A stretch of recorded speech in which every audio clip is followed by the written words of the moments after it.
sex or gender and transitions to the other. So basically it follows that I was born female and transitioned to male.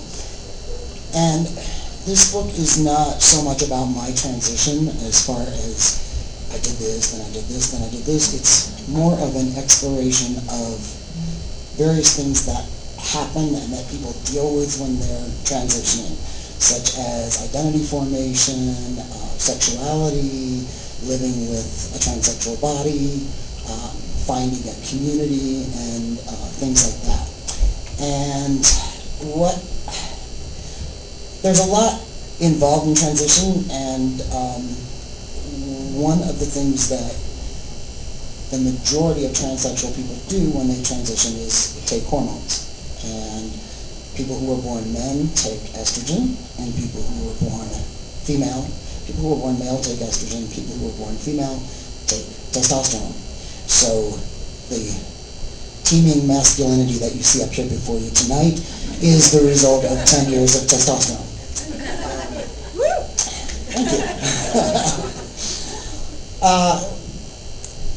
Even though the body changes, sometimes the socialization doesn't, and socialization runs very, very deep. And so you sometimes can change the body, and you still have to deal with the social aspects and the experience that you grew up with.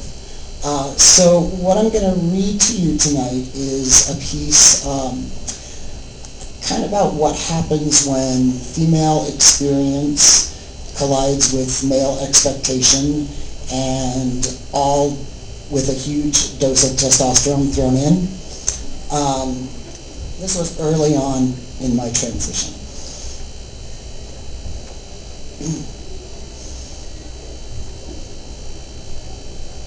By the time I saw it, it was too late.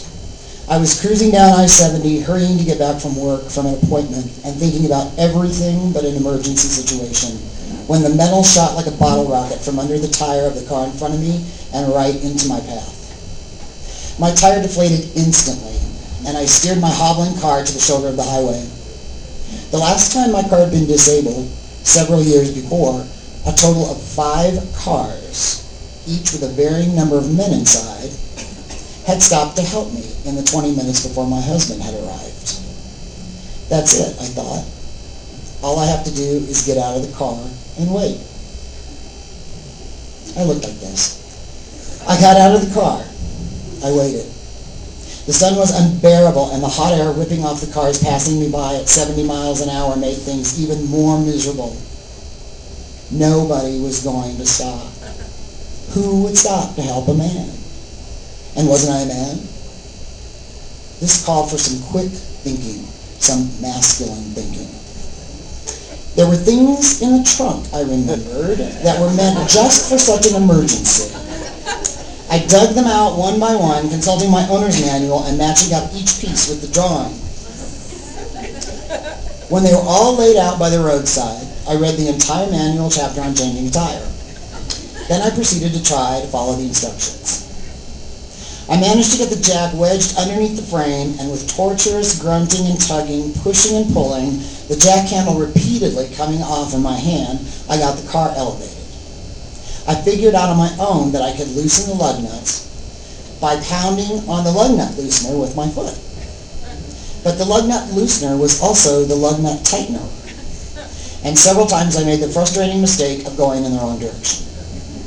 Lefties, loosies, righties, tighties. It was my mantra until I finally got the tire off. It would have been a whole lot easier if I had loosened the lug nuts before I elevated the car, but that manual was confusing. It didn't matter. Whatever I was doing was working, albeit extremely slowly. Sweat bubbled from my scalp and ran down my face and into my eyes.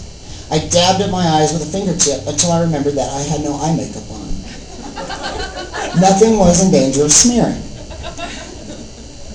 I was still getting used to the fact that I had given up all my female accoutrement.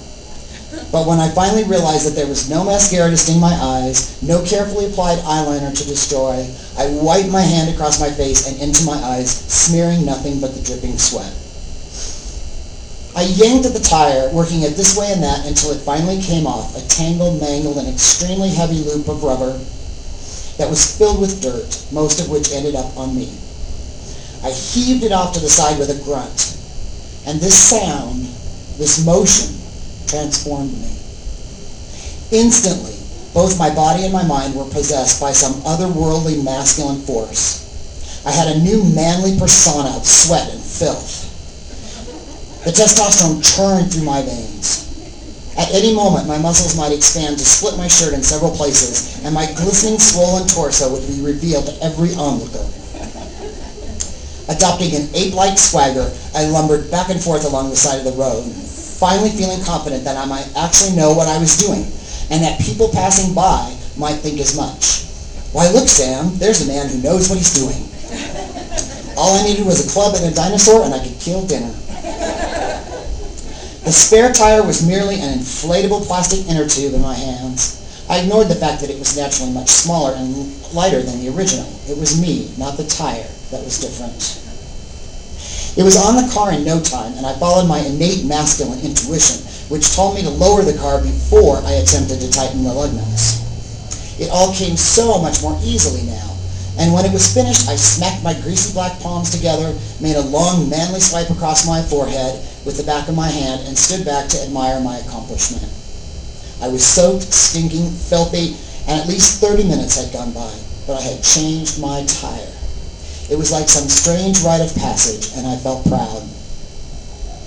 When I arrived at work, I casually relayed my experience as if such things happened every day, making sure that everyone within earshot knew that I had been in full control at all times.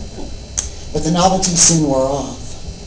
When the women at work heard of my feat, I was called on regularly to change flat tires that sometimes happened in the parking lot.